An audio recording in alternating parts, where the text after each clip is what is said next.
بالله من الشيطان الرجيم. بسم الله الرحمن الرحيم. شهر رمضان الذي أنزل فيه القرآن هدى للناس وبينات من الهدى والفرقان. Sadaqallahul Azim. Bapak pengurus Masjid Raya Tanjung yang kita hormati, Bapak-bapak, ibu-ibu, para jemaah salat zuhur yang sama-sama kita muliakan. Kembali kita bersyukur kepada Allah Subhanahu wa taala. Alhamdulillah, pada siang hari ini kita kembali diizinkan oleh Allah untuk menambah pundi-pundi kebaikan, menambah pundi-pundi amal kita sebelum kita dipanggil oleh Allah Subhanahu wa taala. Mudah-mudahan dengan selalunya kita bersyukur kepada Allah Subhanahu wa taala, Allah akan selalu memberikan taufik dan hidayah serta petunjuknya kepada kita semua. Salawat dan salam untuk Nabi kita Nabi Muhammad sallallahu alaihi wasallam. Allahumma salli ala Muhammad wa ala alihi wa ashabihi ajma'in. Rasulullah yang telah memberikan dan mengembangkan permadani keislaman kepada kita semua. Kita ingat dengan apa yang disampaikan oleh Allah Subhanahu wa taala kepada kita lewat firman-Nya, surah yang kedua ayat yang ke-285. Allah nyatakan kepada kita. Apa kata Allah Subhanahu wa taala? Kullu nafsin dha'iqatul maut. Setiap yang bernyawa pasti akan mati. Wa innama tuwaffawna ujurakum yawmal qiyamah. Faman zuhziha 'anil nar wa udkhilal jannata faqad faz. Wa mal hayatud dunya illa mata'ul ghurur, kata Allah. Setiap manusia itu akan mati. Khusus kita manusia, wa innama tuwaffawna ujurakum yawmal qiyamah. Kita nanti di hari kiamat itu mulai mempertanggungjawabkan nanti di hadapan Allah Subhanahu wa taala semenjak kiamat itu tiba. Maka beruntunglah orang-orang yang apabila menjauhkan dirinya dari neraka dan mau masuk ke dalam surganya Allah. Orang ini dikatakan oleh Allah Subhanahu wa taala, wa mal hayatud dunya illa mata'ul ghurur. Karena dia tahu kehidupan di dunia ini hanyalah sebagai jembatan yang harus dilalui oleh manusia untuk menemui Allah Subhanahu wa taala. Maka Bapak Ibu sedang jamaah zuhur rahimakumullah, pada waktu yang singkat dan terbatas ini kita sejenak merenung. Tidak beberapa lama lagi kita akan menyongsong, menghadapi, akan datang suatu bulan yang disebut dengan bulan suci Ramadan. Insyaallah hari Selasa kita sudah mulai melaksanakan ibadah Ramadan. Artinya Bapak Ibu sidang jamaah rahimakumullah, ada peluang yang sangat besar yang diberikan oleh Allah kepada manusia, khusus manusia yang beriman kepada Allah Subhanahu wa taala. Kalau dia tidak beriman tidak ada. Tapi khusus kepada orang-orang yang beriman diberikan peluang oleh Allah Subhanahu wa taala. Kutiba alaikumus shiyam. Ada perintah di sana. Kutiba, diwajibkan. Memang diwajibkan kalau dia beriman kepada Allah, dia wajib untuk melaksanakan ibadah Ramadan.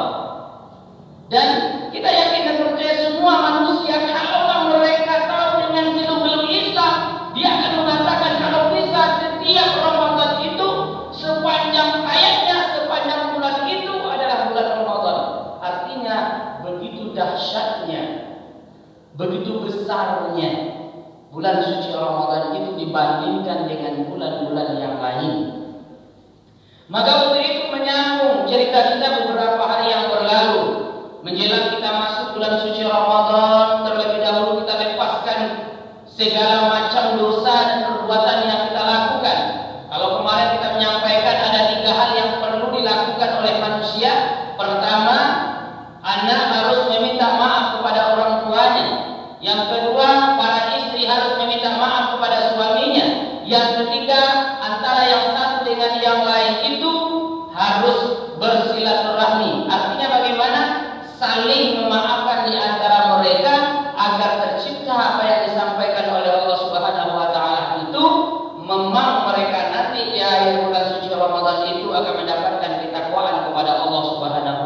wa ta'ala. Kenapa?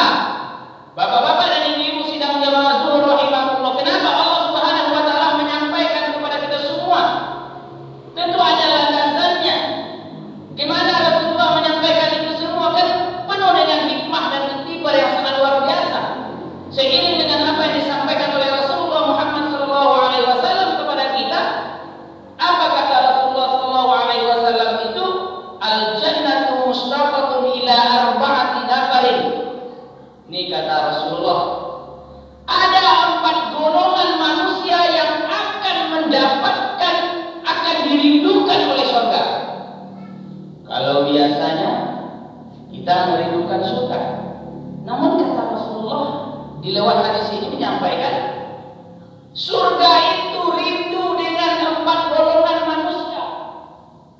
Ini ladangnya ketika kita berada di bulan suci Ramadan, ladangnya untuk kita. Karena saat rukun berpuasa itu berniat yang kedua menahan.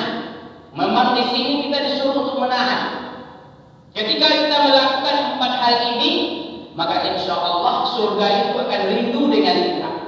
Siapakah orang-orang yang dirindukan oleh surga itu? Yang pertama adalah hafizul lisan, orang yang menjaga lidahnya.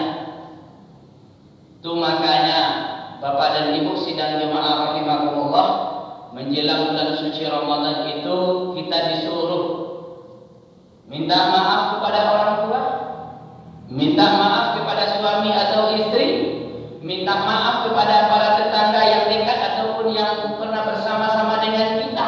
Kenapa? Karena memang kita menginginkan di bulan suci Ramadan itu hendaknya surga itu rindu dengan kita.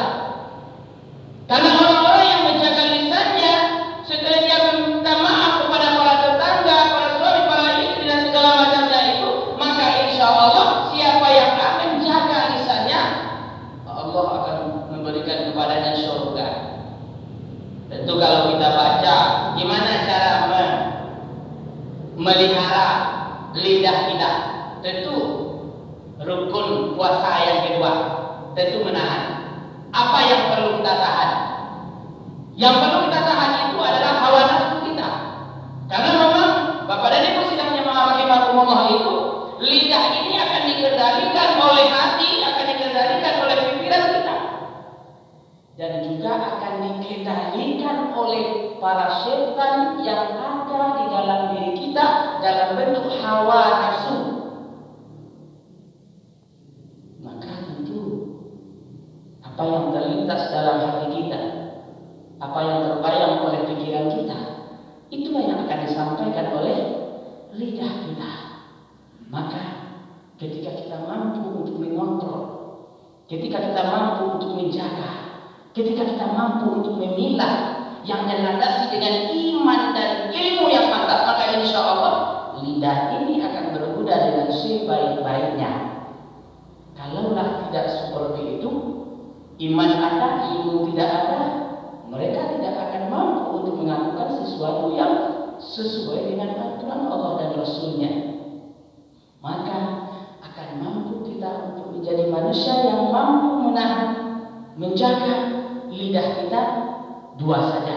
Pertama beriman, yang kedua berilmu. Insya Allah akan difilter oleh iman, akan dimanfaatkan oleh ilmu, akan dilaksanakan dengan kegiatan dan perkataan mereka. Itu yang pertama. Yang kedua, kata Rasulullah SAW adalah taliyal Quran. Orang yang gemar membaca Al-Quranul Karim.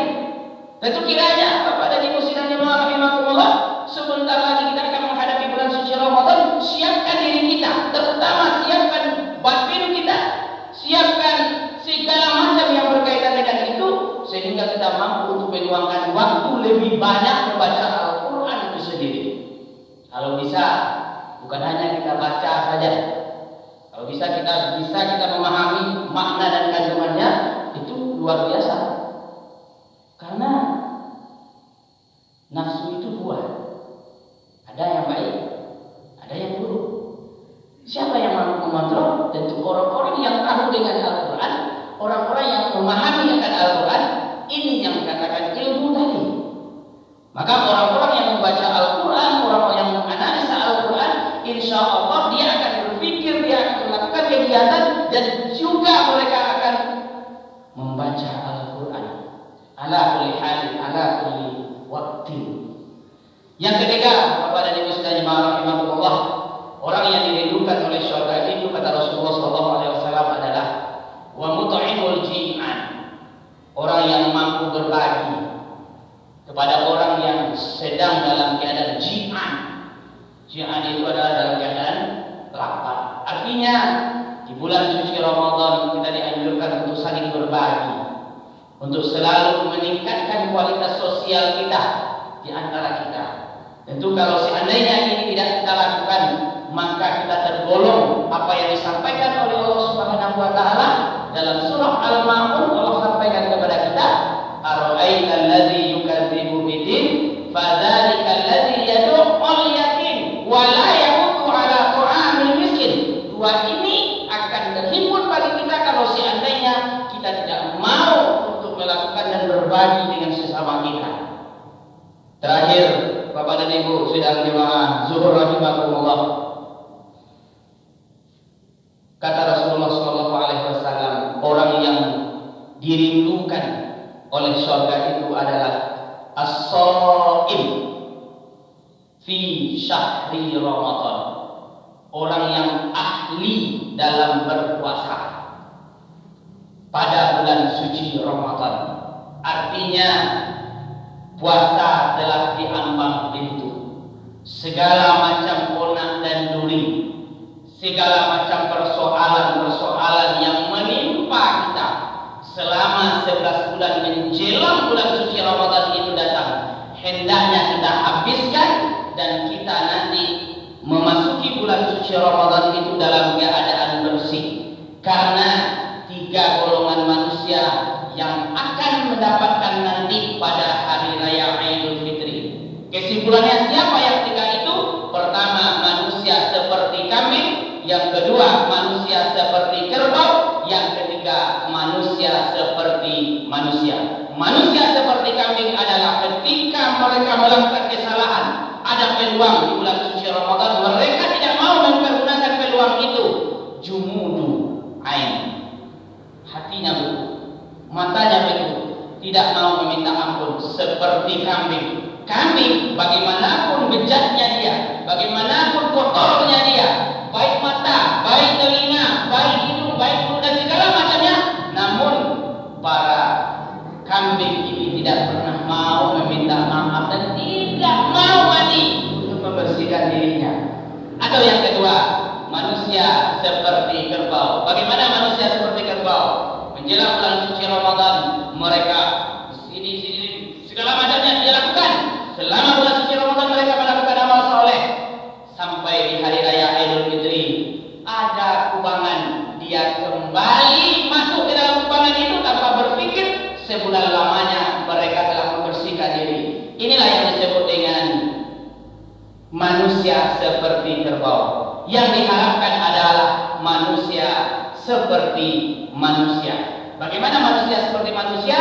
Tentu kalau manusia, dia gunakan pikirannya, dia gunakan hatinya, dia gunakan akalnya, sehingga ketiga fungsi itu mereka lakukan dengan sebaik-baiknya, sehingga di hari raya Idul Fitri dia tetap bertahan dan dia mampu untuk meningkatkan sesuai dengan bulannya Syawal, bulan peningkatan.